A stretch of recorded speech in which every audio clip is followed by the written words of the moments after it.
सामने आया व्हाट्सएप का नया खेल। सामने आया व्हाट्सएप का दोहरा चरित्र।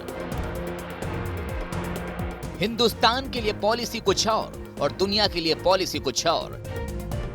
व्हाट्सएप ने पिछले ही हफ्ते अपनी नई पॉलिसी और शर्तों का ऐलान किया था, जिसके मुताबिक अब भारतीय यूजर्स के पास नई पॉलिसी का पॉपअप आएगा, जिसे उन्हें एक्सेप्ट करना होगा। ऐसा न करने पर 8 फरवरी 2021 के बाद आप व्हाट्सएप नहीं चला पाएंगे। उसके बाद हिंदुस्तान में व्हाट्सएप के इस्तेमाल को लेकर व्हाट्सएप ग्रुप पर भी जबरदस्त बहस चल रही है।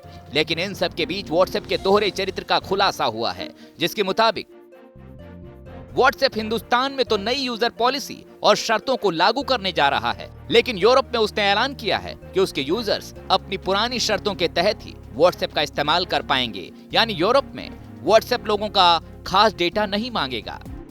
सवाल उठता है, आखिर हिंदुस्तान से डेटा की मांग तो यूरोप पर व्हाट्सएप इतना मेहरबान क्यों? तो इसके पीछे का असली खेल समझिए।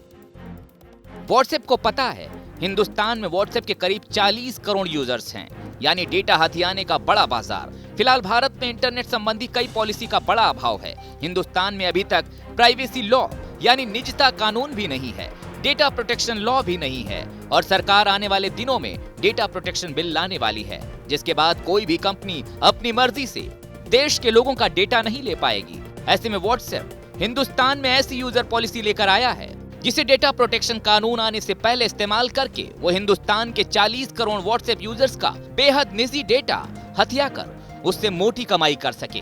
जबकि यूरोप में पहले से ही डेटा प्रोटेक्शन लॉ लागू है, वहां व्हाट्सएप की दाल नहीं गल सकती थी, लिहाजा उन्होंने वहां पर पॉलिसी की कोई बात नहीं की।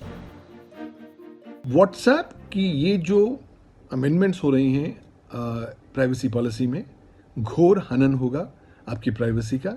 व्हाट्सएप इफेक्टिवली कह रहा है कि आप अपने हाथ काट दे दीजिए और काट के मुझे दे दीजिए। यानी कि अगर आपकी कोई भी एक्सपेक्टेशन ऑफ प्राइवेसी है तो उसके बारे में भूल जाइए। क्यों? क्योंकि मैं आपके डेटा को मोनेटाइज करूंगा और आप मुझे परमिशंस देंगे। परमिशन नहीं देंगे तो मेरा प्लेटफॉर्म यूज करना बंद कर दीजिए। कहीं ना कहीं मुझे लगता है कि ये जो टर्म्स एंड कंडीशंस हैं बहुत ज्यादा ओवर कॉन्फिडेंस के माइंडसेट को दर्शाते हैं। उन्हें लगता है कि हम जो मनमानी करना चाहें हम करेंगे। कहीं ना कहीं एक बड़े नेटवर्क का पार्ट व्हाट्सएप हो गया है, और ये थोड़ा सा खतरे की घंटी बजाता है, क्योंकि फेसबुक पहले भी इस तरह के एक्टिविटीज़ में इन्वॉल्व रहा है, जहां पर कुछ ग्रे मार्क्स रहे हैं कि किस तरह से वो डेटा कलेक्ट करता है या कहां पर उसको शेयर करता है। कमाल की बात तो ये है कि व्हाट्सएप आपसे जिस डेटा देने के लिए एक्सेप्ट का बटन दबाने को कह रहा है, उसमें कुल 16 तरह के डिटेल्स मांगे गए हैं। इन डिटेल्स में आपका number, location, contact list, IP address से लेकर crash data, payment information, other users data तक शामिल है। इनमें सबसे खास है आपकी बैंकिंग डिटेल्स, यानी आप अपने मोबाइल पर जो भी ट्रांजैक्शन करेंगे, चाहे क्रेडिट, डेबिट या internet banking, user name, password, सब के सब व्हाट्सएप के अकाउंट के जरिए व्हाट्सएप के स्टोरेज में पहुंच सकते हैं। मतलब आप पर सबसे बड़ा खतरा मंडराने वाला है, आपकी बैंकिंग प्रणाली पर खतरा।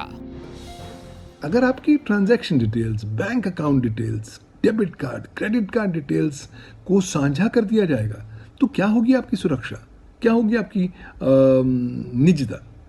मुख्य तौर पर यह बात बहुत स्पष्ट है कि जो प्रपोज्ड अमेंडमेंट्स हैं इनके प्राइवेसी पॉलिसी में, ये आपकी निजता का घोर हनन है और भारत के सूचना प्रौद्योगिकी कानून और उसके अंतर्गत जो रूल्स और रेगुलेशंस बने हैं उनका भी विशेष तौर पर उल्लंघन है। हालांकि डेटा सुरक्षा को लेकर व्हाट्सएप तमाम तरह का भरोसा दे चुका है। उसके मुताबिक सिर्फ बिजनेस अकाउंट का डेटा प्रमोशन के लिए लिया जाएगा। तो सवाल ये है, फिर बाकी लोगों से डेटा की डिमांड क्यों? व्हाट्सएप इस पर गोलमोल दावे ही कर रहा है, लिखित गारंटी जैसी कोई बात क्यों नहीं है? ऐसे में लगता तो यही है कि व्हाट्सएप को हिंदुस्तान के लोगों की निजता की सुरक्षा से ज्यादा सिर्फ पैसे कमाने की चिंता है। यानी फ्री व्हाट्सएप के नाम पर वो हमसे और आपसे बड़ी कीमत वसूलने के चक्कर में है।